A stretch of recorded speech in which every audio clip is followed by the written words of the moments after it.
Kamusta? Ako si Shyla, ang story natin ngayon ay pinamagatang Date Alive.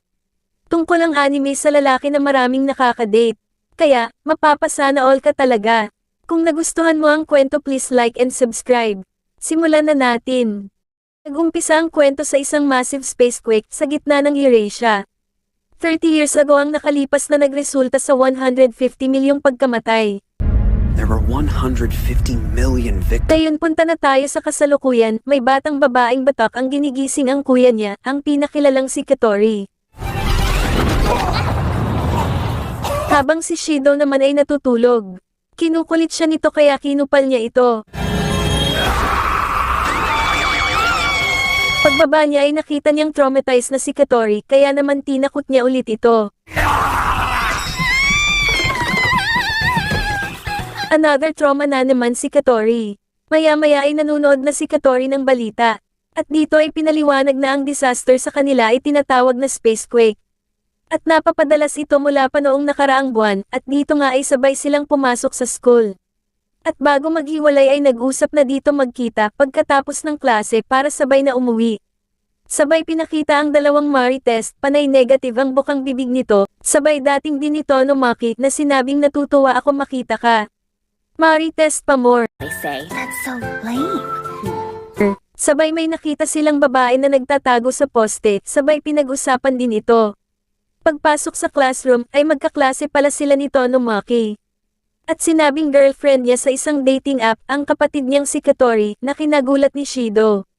Sabay dating ng babaeng pinakilalang si Origami super genius raw ito. Maya-maya ay dumating na ang teacher nila na pinakilalang si Temai, habang dito naman ay nagtataka si Shido. Kung bakit parang kilala siya agad ni Origami at palagi pa itong nakatingin sa kanya. Pagtapos ng klase ay pauwi na sila, ngunit biglang nagkaroon ng announcement na may magaganap na spacequake. Kaya dito ay naghanda ang lahat para makapagtago. Ngunit hindi mapalagay si Shido dahil nag-aalala siya kay Katori. Hanggang sa naisip niya na baka nag-aantay na si Katori sa tapat ng restaurant kaya pilit niyang pinuntahan ito. At pagdating niya sa location ay may naganap na pagsabog. Nang silipin niya ito ay may nakita siyang isang babae. Sabay nilapitan siya nito at tinanong kung andito ka ba para tapusin ako. Sa pagkagulat ay di siya nakasagot dito. Sabay dating ng mga sundalo at bakbakan sila.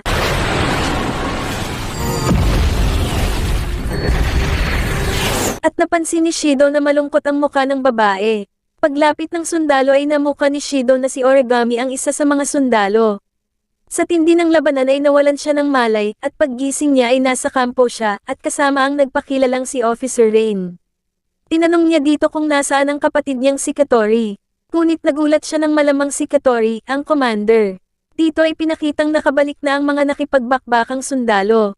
Dito ay pinaliwanag na ang babaeng naka-encounter nila ay tinatawag na spirit at hindi alam kung saan ang galing ito. Dito nga ay tuloy ang pagtatanong ni Shido kay Katori, ngunit sinabi nito na ipapaliwanag niya ang lahat sa tamang panahon. At sa ngayon ay mag-focus muna sa kalabang spirit. Dito nga ay pinaliwanag na ang mga sundalong nakita niya ay tinatawag na AST or Anti-Spirit Self-Defense Team. Trabaho nilang tapusin ang spirit. At inalok siya nitong mag-training, kinabukasan ay balik school na at nakita niya si Officer Rain. Na nagpakilalang teacher nila ito sa physics. Maya-maya ay umattend na siya para sa nasabing training, ngunit nagulat siya na dating software lang pala ang ipapa-operate sa kanya. Shido? Dito nga ay nagsimula na ang training ni Shido para gumaling sa pakikipag-flirt sa mga babae. Sa isang dating app at nakapasa naman siya sa unang pagsubok. Don't you worry. Alright! Dito ay pinakita ang panaginip ni Origami na kung saan nakita niya na namatay ang magulang niya sa mismong harapan niya. Pagkagising ay pawis na pawis siya. Ngayon ang araw kung saan aktwal na ang magiging pagsasanay ni Shido sa pakikipag-flirt sa mga babae. At dito nga ay pinagpraktisan niya si Teacher Tama, sa una ay pinupuri niya lamang ito. Ngunit napansin na pakipot pa ito kaya naisipan niyang magtodo at sinabing seryoso ako sayo at pakakasalan kita. Kinilig tuloy. At dito nga ay nag-usap si Katori at Rain na napaka-effective daw talaga ng linyang iyon sa isang 30+ na single. Tuluyan na nga niya itong naakit at sa takot ay napatakbo siya at sa pagtakbo niya ay nakabangga niya si Origami. At dito ay inutusan din siya nila Katori na subukan din makipag-flirt kay Origami. Ngunit nahirapan siya dito dahil weirdo ito at binigyan lang siya ng picture nito. What's this? For you, because you like my... Maya-maya ay nagkaroon na naman ng alarma tungkol sa parating na spacequake. Sabay alis ni Origami dahil on duty na siya dito. Habang si Shido naman ay inutusan ng akitin ang spirit upang mahuli ito. At sinabi naman ni Katori na walang dapat ikabahala si Shido dahil nandyan ang magagaling na crew niya. Pag-akyat ay nakita na niya ang spirit ngunit hindi siya makalapit dito dahil wala itong tiwala sa kanya. Dito nga ay tinulungan nila si Shido sa isasagot niya para makuha ang loob ng spirit. Ngunit mas lalo itong nagalit at muntik na siya tapusin ito. You should really give your own first! I hate you, Katori! Pero muli niyang napansin ang malungkot na mukha nito kaya nagpakatunay na lang dito si Shido at sinabing hindi niya ito sasaktan. Dahil sa kanyang sinabi ay nakinig ito sa kanya at medyo kumalma. Pero nagalit uli nang hindi nito nagustuhan ang pangalang ibinigay nila Katori. Buti na lang ay nagustuhan nito ang pangalang naisip ni Shido at tinawag ang spirit sa pangalang Toka. Yeah, you're welcome. Pagkatapos ay dumating ang mga sundalo at inatake ito kaya pinaalis na siya ni Toka upang hindi siya madamay. Kaso ayaw ni Shido dahil nais niya pa itong makausap. Pumayag si Toka kaya inutusan na nila Katori si Shido na yayain ito sa isang date. Kaso bigla itong sinugod ni Origami. Dahil doon ay tumakas si Toka habang si Origami naman ay dinala sa pagamutan. Kinabukasan ay bumalik si Shido sa pinangyarihan ng laban. Nagulat siya nang muling makita si Toka. Toka! Tumalabas na naaalala nito ang date na inalok niya. Pero bago yun ay pinagpalit niya muna ito ng damit gamit ang litrato ni Origami. Good.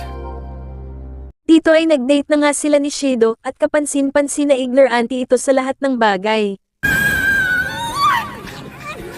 Sabay dating ang mga basher ni Shido at for the Mari test ito. Habang dito ay palihim na sumusunod si Origami kila Shido.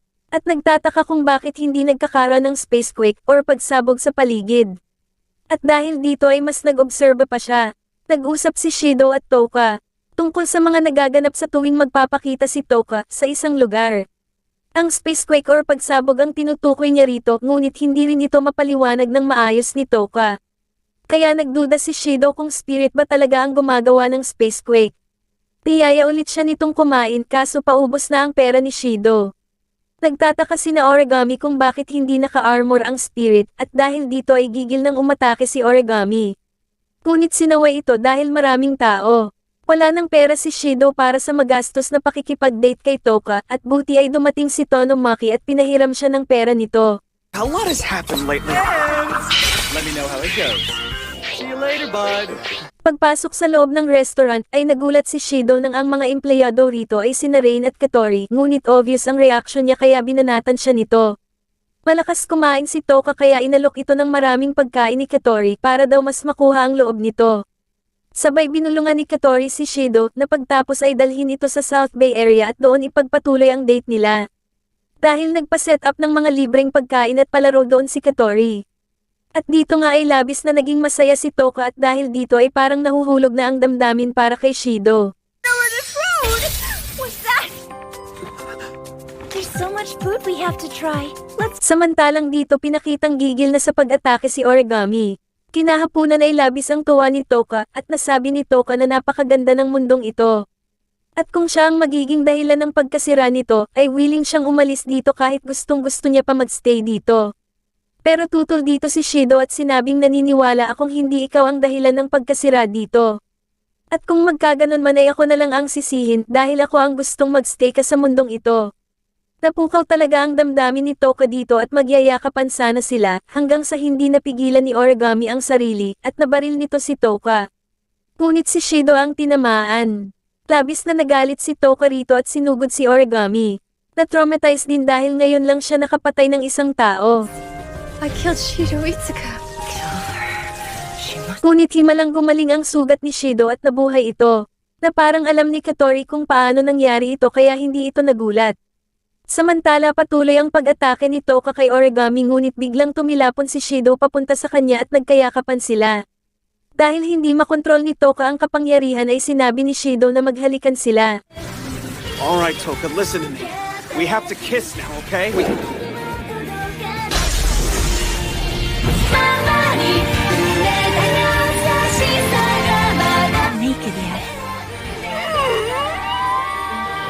Sa mga sumunod na araw, ay naglalakad si Shido habang umuulan ng may nadapang babae sa harap niya. At nang subukan niyang tulungan ito ay natakot ito. Don't hurt me. Please, please don't. Pagpasok sa classroom ay makikitang classmate na niya ang spirit na si Toka. At nakikipagkompetensya kay Origami sa pasarapan ng cookies. Pag-uwi ay inabot ng masamang panahon si Shido at nang mapahinto sa isang lugar ay naalala ang babaeng nadapa. At pag-uwi ng bahay ay balak niyang mag-shower ngunit pagbukas ng pinto ay naroon pala si Toka at sa pagkabigla ay binanatan siya nito. Dito ay napag-alaman niyang pinatuloy ito ni Katori at naroon din ang officer na si Rain. Here. Oh, sorry. At nag-usap at dito nga ay nalaman ni Shido na nagsisilbing seal ang halik niya upang makontrol ang kapangyarihan ng spirit. Ngunit parang naninibago si Shido na naroon si Toka. Are you crazy? Maya-maya ay nagbabad sa bathtub si Shido habang iniisip na kung sa isang spirit ay halos mamatay na siya. Paano niya pa kaya maliligtas ang iba pang spirit? Ngunit biglang pumasok si Toka at sa pagkagulat ay binanatan ulit siya nito. Kinabukasan ay patuloy ang kompetisyon ni Toka at Origami. Nagkaroon na naman ng alarma sa parating na spacequake, sinabihan ni Shido na magpunta si Toka sa shelter. Habang si Shido naman ay umalis kasama ni Rain. Pagdating sa kampo ay pinakilala ang bagong spirit na ang pangalan ay Hermit. Napansin nila na hindi masyadong malaki ang pagwasak na nagagawa nito kumpara kay Toka. Sabay namukan ito ni Shido na ito yung babaeng nadapa habang umuulan. Dahil parang mas mahinang spirit ito, ay tinangka na itong tapusin nila Origami. Pero naawa si Shido at sinabing i-date niya na lamang ito para makuha ang loob gaya ni Toka. At dito nga ay pinagplanuhan na nila itong makausap ni Shido. So you think Hermit is really going to come here? Ngunit ang tingin ni Hermit kay Shido ay malibog kaya nahirapan siya dito. Kinaya niya ang diskarte ni Tonomaki sa babae ngunit nagmukha lang itong tanga. Pero nalilito si Shido dito dahil nagsasalita lamang ito gamit ang puppet. Kaya, nang tanungin niya ito kung sino ang nagsasalita ay bigla itong nagalit. Dito ay pinakita si Teacher Tama kausap si Toka. Habang kasama ang tatlong basher ni Shido na Marites. Sabay nalingat lang si Teacher Tama ay biglang nawala si Toka. Mahirap yayain ang date si Hermit dahil isip bata ito hanggang sa nahulog ito na nasalo naman ni Shido. Sabay dating ni Toka at for the selos ito at nagalit. At dahil isip bata si Hermit ay kung ano-ano ang sinabi nitong nakasakit kay Toka. Nagalit si Toka at sinakalang puppet nito na kinagalit din ni Hermit. Nang biglang nagpakita ito ng totoo niyang lakas. Pinayuhan na ni Katori sina Shido na lisanin ang lugar. Inatake ng mga sundalo si Hermit ngunit nakatakas lamang ito.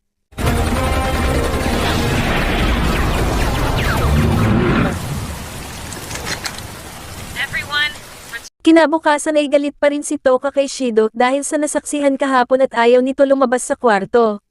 Sabay pinakita si Hermit na pagalagala pa rin. Sa kampo ay pinag-aaralan pa rin nila Katori ang kakayahan ni Hermit samantalang dito ay kinausap ni Rain si Toka.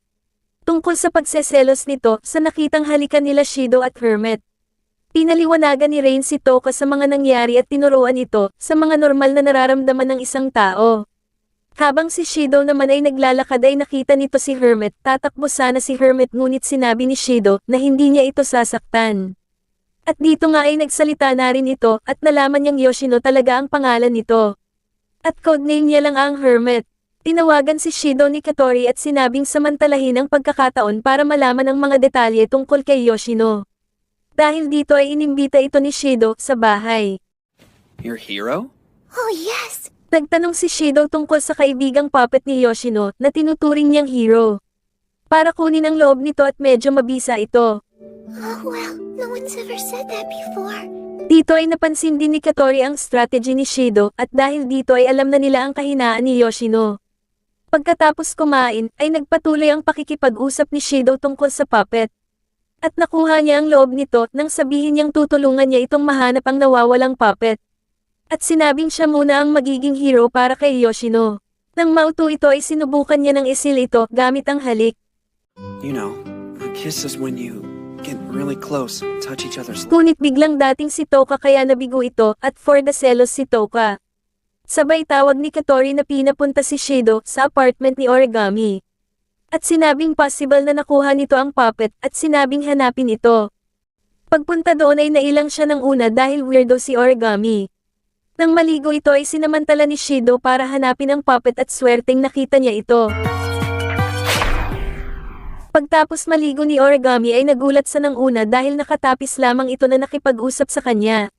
At napag-usapan ang tungkol sa galit ni Origami sa mga spirit dahil sa pagkamatay ng kanyang magulang sa naganap na spacequake. Tapos ay agad itong umalis para huntingin si Yoshino.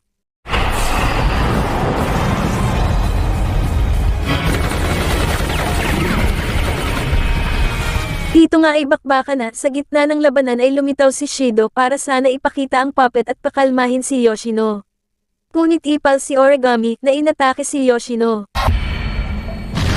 Sabay dating nito ngunit nahirapan itong maglabas ng power dahil nakasil na ito. Pero nagawa niyang magamit ulit ang power niya noong malagay sa panganib si Shido. Patuloy ang pag-atake nila Origami kay Yoshino. Habang kinumbinsi ni Shido si Toka na iligtas si Yoshino at nakumbinsi naman ito. Dito ay nagpahabol si Toka kina Origami habang si Shido ay pumasok sa depensa na gawa ni Yoshino.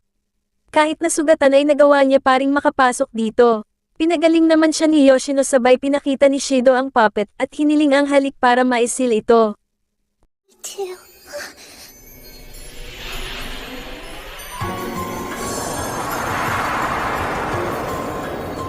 Pinakita na may bagong member, ang AST Soldier, na nagpakilalang si Takamiya. Magaling raw makipaglaban ito.